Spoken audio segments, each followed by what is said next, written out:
नींद आ रही है अब तो। ऐसा करो, तुम सब जाकर सो जाओ। फिर पांचों भूतिया बहू बेटे अपने कमरे में जाकर सो जाते हैं। माधुरी की चुटकी बजाते ही घर की सारी लाइट बंद हो जाती है।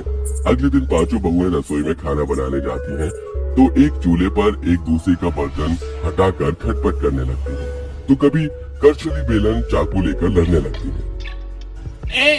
तुमको क्या हो रहा है?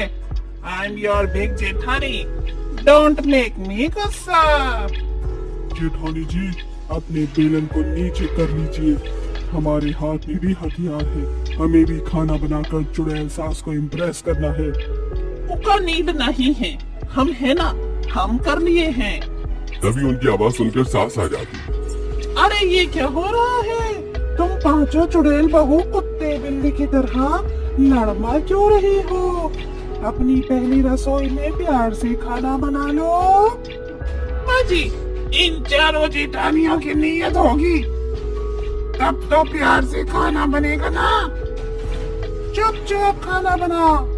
और तुम तीनों चारों खाना बनाने चढ़ गई हो, घर की सफाई कोई और करेगा।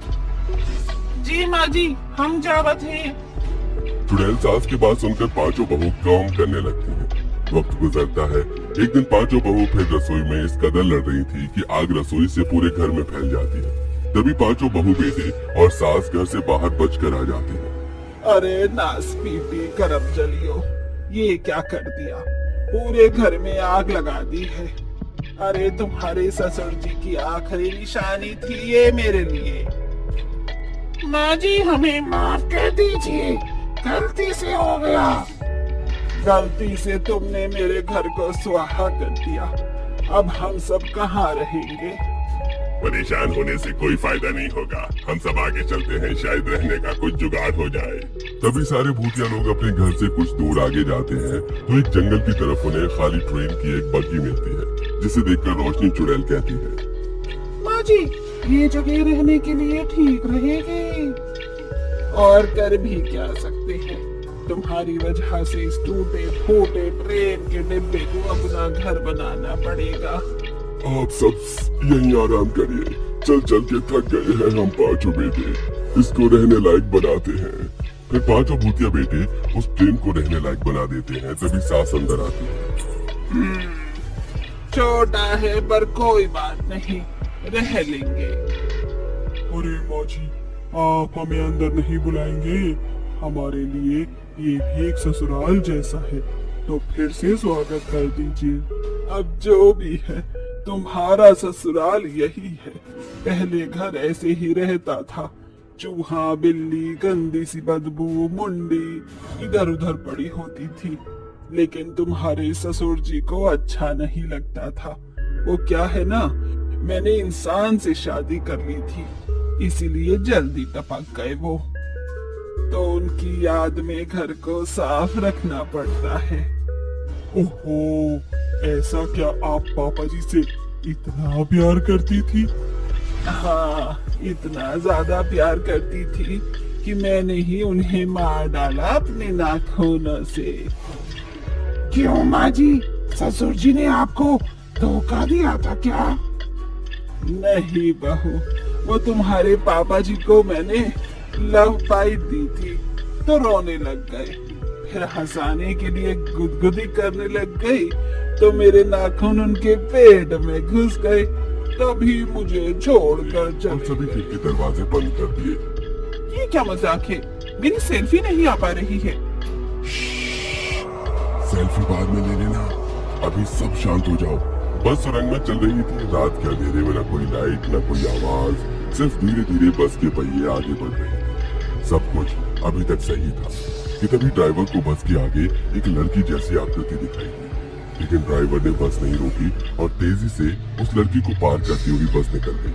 कोई भी बाहर मत देखना। लेकिन अब तो बहुत देर हो गई। ओह माय गॉड, हमारे बिना तो हर बारात अधूरी है। आ जाओ साथियों। देखते क्या है, बढ़िया सी फोटो खींच। पूरी बस में भूतिया बाराती भर गए। ये सब क्या है? दिखता नहीं है क्या? हम भूत या बारात है। सारे भूत मजे से इंसानों के साथ नाचने लगे कि तभी उन सभी का राजा भूत दूल्हा मोहित आया। बहुत मालिक आ गए। देख क्या रहे हो? इन इंसानों को खत्म कर दो। हम किसी भी बारात को जो उसकी मंजिल तक नहीं जाने देंगे। भूत दूल्हे के ऐसा बोलते ही सभी भूत बाराती इंसानी बारातियों पर टूट पड़े और एक एक करके इंसानों को निकलने लगे। अरे नहीं, जल्दी जल्दी यहाँ से भागो। इतनी जल्दी भी क्या है दूल्हे राजा? भूत ने ऐसे बोलकर इंसानी दूल्हे को पकड़ लिया और उसे आधा आधा करके निकल गया। भैया प्रिया जल्दी से भागो, चलो प्रिया, समय कम है। कुछ बाराती निकल आए और बहुत सारी बस में ही मारी गई। कैलाश और प्रिया भी बच गए थे और वो तेजी से भागकर उस सुरंग को पार करने की कोशिश कर रहे थे। कैलाश, ये सब क्या है? एक मिनट प्रिया, शायद इस बस से ही उन भूतों चुड़ैलों का राज जुड़ा हुआ है। तुम खुद ही अपने पैर पर कुल्हाड़ी क्यों मारना चाहते हो? जल्दी यहाँ से भागो।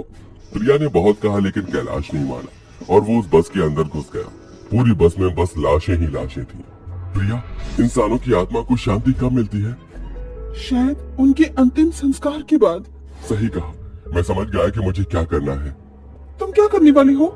ज्यादा सवाल मत करो और जल्दी इस बस से बाहर आओ। कैलाश के कहने पर प्रिया बस से बाहर निकल आई। हमें बस इस बस को चलाना होगा क्योंकि हो सकता है इनके शरीर को अग्नि न मिलने की वजह से ये अब तक जिंदा हो। हाँ, ऐसा हो सकता है, लेकिन हम पर माचिस कहाँ है?